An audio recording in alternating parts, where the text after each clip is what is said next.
ప్రభువు నామమునకు స్తోత్రం కలుగునుగాక. ఈ ఉదయకాలము మీకందరికీ వందనాలు తెలియచేస్తున్నాను. ఈ దినము మిమ్ములను బలపరచు దేవుని మాట, నా సన్నిధి నీకు తోడుగా వచ్చును. నిర్గమకాండము 33వ అధ్యాయము 14వ వచనం. యెహోవా మోషేతో ఈ మాటలు అంటున్నట్లుగా మనము చూడగలం.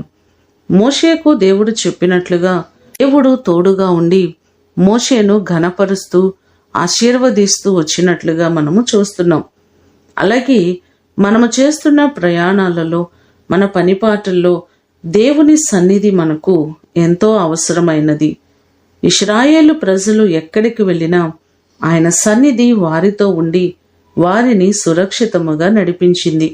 అలాగే ఈ మాటలు వింటున్న మీరందరూ చేస్తున్న ప్రయాణములలో దేవుడు మీకు తోడయుండి ఆయన సన్నిధిని మీకు తోడుగా ఉంచి మీకందరికీ క్షేమమును కలుగు చేయునుగాక.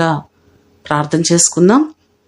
మమ్మలను మిక్కిలిగా ప్రేమించిన మా ప్రియ పరలోకపు తండ్రి, మీ ప్రశస్తమైన పాదములకు వందనాలు ప్రభువా.